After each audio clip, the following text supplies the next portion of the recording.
ಏನಾದರೂ ಗರ್ಭಕೋಶಕ್ಕೆ ತೊಂದರೆ ಆದರೆ, ಇಲ್ಲ ಫೈಬ್ರಾಯ್ಡ್ ಇದ್ದರೆ, ಒವೇರಿಯನ್ ಸಿಸ್ಟ್ ಆದರೆ, ಇಲ್ಲ ಪೋಸ್ಟ್ ಮೆನೋಪಾಸಲ್ ಬ್ಲೀಡಿಂಗ್ ಆದರೆ, ಇಲ್ಲ ಕ್ಯಾನ್ಸರ್ ಅಂತ ಗೊತ್ತಾದರೆ ನಾವು ಗರ್ಭಕೋಶ ತೆಗಿತೀವಿ. ಗರ್ಭಕೋಶ ತೆಗೆದ ಮೇಲೆ ಒಂದು ಹೆಣ್ಣಿನ ಲೈಫ್ ಏನು?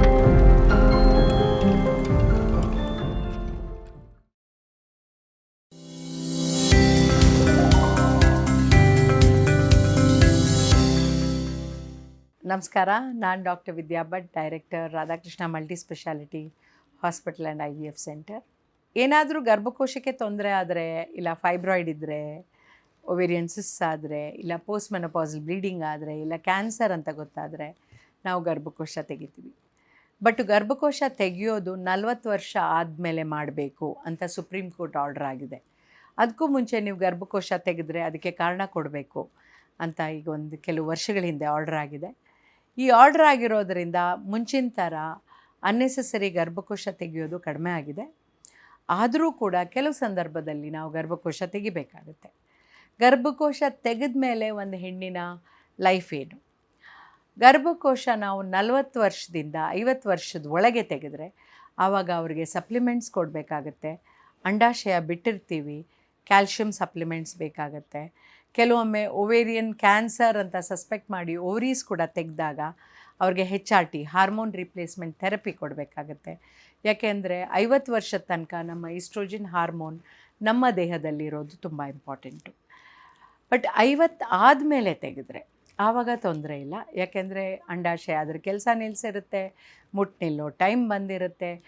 ಯಾವುದೋ ಗರ್ಭಕೋಶ ತೆಗೆಯೋ ಕಾರಣ ಏನಿರ್ಬೋದು ಅಂದರೆ ಯಾವುದೋ ದೊಡ್ಡ ಕಾರಣ ಇದು, ಇಲ್ಲ ತುಂಬ ದಪ್ಪ ಫೈಬ್ರಾಯ್ಡು, ಇಲ್ಲ ಒಂದು ಎಡಿನೋಮಯೋಸಿಸ್ ಅಂದರೆ ಗರ್ಭಕೋಶ ದಪ್ಪ ಆಗೋದು, ಇಲ್ಲ ಕ್ಯಾನ್ಸರಸ್ ಲೀಷನ್ಸು ಏನೋ ಇದ್ದು ತೆಗೆದಿರ್ತೀವಿ 50 ವರ್ಷದ ಮೇಲೆ ತೆಗೆಯೋದಾದರೆ.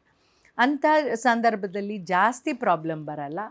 ಆದರೂ ಕೂಡ ಇವ್ರಿಗೆ ಸ್ಕಿನ್ ಡ್ರೈ ಆಗ್ಬೋದು, ಅವ್ರಿಗೆ ಪೋಸ್ಟ್ ಮೆನೋಪಾಸಲ್ ವಜೈನಲ್ ಡ್ರೈನೆಸ್ ಬರ್ಬೋದು, ಮೂಳೆ ವೀಕ್ ಆಗ್ಬೋದು, ಹಾರ್ಟ್ ಡಿಸೀಸ್ ಬರೋ ಪ್ರಾಬ್ಲಮ್ ಇರ್ಬೋದು.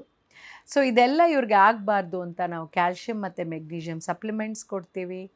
HRT ಬೇಕು ಅನ್ನೋರಿಗೆ ಶಾರ್ಟ್ ಟರ್ಮ್ HRT ಅಂದರೆ ಹಾರ್ಮೋನ್ ರಿಪ್ಲೇಸ್ಮೆಂಟ್ ಥೆರಪಿ ಒಂದು ಸ್ವಲ್ಪ ದಿನ ಮಾತ್ರ. ಈಗ ಟೆಸ್ಟೆಸ್ಟ್ರಾನ್ ಜೆಲ್ ಕೂಡ ಕೊಡ್ತಾಯಿದ್ದೀವಿ. ಯಾಕೆಂದರೆ ಯೂಟ್ರಸ್ ಇದ್ದವ್ರಿಗೆ ನಾವು HRT ಕೊಡಬೇಕು ಅಂದರೆ ಟೆಸ್ಟೆಸ್ಟ್ರಾನ್ ಜೆಲ್ ಕೊಡ್ಬೋದು. ಇದರಿಂದ ಅವ್ರ ಸೆಕ್ಷುವಲ್ ಲೈಫು ಬೋನ್ ಸ್ಟ್ರಾಂಗ್ ಆಗಿರೋದು, ಆಮೇಲೆ ಮುಂದಿನ ಲೈಫು ಚೆನ್ನಾಗಿರುತ್ತೆ. ಸೊ ಇದೊಂದು ಶಾರ್ಟ್ ಟರ್ಮ್ ಕೊಡ್ತೀವಿ. ಆಮೇಲೆ ಅವ್ರಿಗೆ ಇನ್ನೂ ಕ್ಯಾಲ್ಶಿಯಮ್ ಮತ್ತು ಮೆಗ್ನೀಷಿಯಮ್ ಸಪ್ಲಿಮೆಂಟ್ಸ್ ಜೊತೆ ಕೆಲವು HRT ನಾನ್ ಹಾರ್ಮೋನಲ್ ಟ್ಯಾಬ್ಲೆಟ್ಸ್ ಬರುತ್ತೆ. ಸೊ ಅದನ್ನು ಕೂಡ ಕೊಡ್ತೀವಿ, ಫೈಟೋಇಸ್ಟ್ರೋಜನ್ಸ್ ಅಂತ. ಸೊ ಇದೆಲ್ಲ ತಗೊಂಡಾಗ ಅವ್ರಿಗೆ ಮುಂಚಿನ ಥರನೇ ಒಂದು ನಾರ್ಮಲ್ ಆ್ಯಕ್ಟಿವಿಟಿ ಅನಿಸುತ್ತೆ. ಬಟ್ ಇವ್ರಿಗೆ ಮೋಸ್ಟ್ ಇಂಪಾರ್ಟೆಂಟ್ ಏನು ಅಂದರೆ ಅವ್ರದ್ದು ಲೈಫ್ ಸ್ಟೈಲ್ ಮ್ಯಾನೇಜ್ ಮಾಡೋದು. ಅದು ತುಂಬ ಮುಖ್ಯ. ಏಕೆಂದರೆ ಒಂದು ಎಕ್ಸಸೈಸ್ ಮಾಡಬೇಕಾಗುತ್ತೆ, ಆಹಾರದಲ್ಲಿ ಮಿತಿ ಇರಬೇಕಾಗತ್ತೆ. ಜಾಸ್ತಿ ಇವರು ಸಿಕ್ಕಾಪಟ್ಟೆ ತಿನ್ನೋಂಗಿಲ್ಲ, ಕಡಿಮೆ ಆಹಾರ ತೊಗೋಬೇಕು. ಏಕೆಂದರೆ ಒಂದು ಸ್ವಲ್ಪ ಜಾಸ್ತಿ ತಿಂದರೂ ಇವ್ರಿಗೆ ಡಿಸ್ಕಂಫರ್ಟ್ ಆಗುತ್ತೆ. ಕಡಿಮೆ ಆಹಾರ, ಫ್ಯಾಟ್ ಫ್ರೀ, ಶುಗರ್ಸ್ ಎಲ್ಲ ಕಡಿಮೆ ಮಾಡಬೇಕಾಗತ್ತೆ. ಡಯಾಬಿಟಿಕ್ ಹೈಪರ್ಟೆನ್ಸಿವ್ ಇರೋರು ಅವರ ಟ್ಯಾಬ್ಲೆಟ್ಸ್ನೆಲ್ಲ ಕರೆಕ್ಟಾಗಿ ತೊಗೋಬೇಕಾಗತ್ತೆ. ಇದನ್ನು ನಿಲ್ಲಿಸೋಂಗಿಲ್ಲ. ಕೆಲವು ಸರಿ ಡೋಸ್ ಅಡ್ಜಸ್ಟ್ಮೆಂಟು. ಸೊ ಏನೇ ಹೆಲ್ತ್ ಆದರೂ ನೀವು ಡಯಾಬಿಟಿಕ್ ಮತ್ತು ಹೈಪರ್ಟೆನ್ಸಿವ್ ಇದ್ದರೆ ಎವ್ರಿ 3 ಮಂತ್ಸ್ ನೀವು ಡಾಕ್ಟ್ರಲ್ಲಿ ಹೋಗಿ ಚೆಕಪ್ ಮಾಡಿಸಿ ಪೋಸ್ಟ್ ಮೆನೋಪಾಸಲ್ ಪೀರಿಯಡಲ್ಲಿ. ಇದ್ರ ಜೊತೆಗೆ ಒಂದು ಅಬ್ಡಾಮಿನ್ ಸ್ಕ್ಯಾನು, ಬ್ರೆಸ್ಟ್ ಮ್ಯಾಮೋಗ್ರಫಿ, ಆಮೇಲೆ ಯೂಟ್ರಸ್ ಇದ್ದರೆ ಒಂದು ಪ್ಯಾಪ್ಸ್ಮಿಯರ್. ಸೊ ಇದನ್ನು ನೀವು ಎವ್ರಿ ಇಯರ್ ಮಾಡಿಸಿ. ಯಾವುದೇ ಹೆಲ್ತ್ ಚೆಕಪ್ 3 ವರ್ಷ ಆದಮೇಲೆ ಬೇಡ ಹಾಗೇನೇ ಹೇಳಿದ್ರು ಕೂಡ ನೀವು ಈ ಚೆಕಪ್ ಮಾಡಿಸೋದು ತುಂಬ ಮುಖ್ಯ. ಏಕೆಂದರೆ ನಾನು 75-80 ವರ್ಷದವರು ಕೂಡ ಕ್ಯಾನ್ಸರ್ ಎಂಡೋಮೆಟ್ರಿಯಮ್ ಅವ್ರನ್ನ ನೋಡಿದ್ದೀನಿ. ಸೊ ಹೆಲ್ತ್ ಚೆಕಪ್ ತುಂಬ ಇಂಪಾರ್ಟೆಂಟು. ಒಂದು ರೆಗ್ಯುಲರ್ ಹೆಲ್ತ್ ಚೆಕಪ್ ಮಾಡಿಸ್ಕೊಳ್ಳಿ, ಸಪ್ಲಿಮೆಂಟ್ಸ್ ತೊಗೊಳ್ಳಿ, ರೆಗ್ಯುಲರ್ ಎಕ್ಸಸೈಸ್ ಮಾಡಿ, ಆದಷ್ಟು ಕಾಟನ್ ಮತ್ತು ಸಿಲ್ಕ್ ಬಟ್ಟೆಗಳು ಹಾಕ್ಕೊಳ್ಳಿ. ಯಾಕೆಂದರೆ ಇದರಿಂದ ಸೆಕೆ ಆಗಲ್ಲ. ತುಂಬ ಸ್ಪೈಸಿ ಫುಡ್ ತೊಗೋಬೇಡಿ.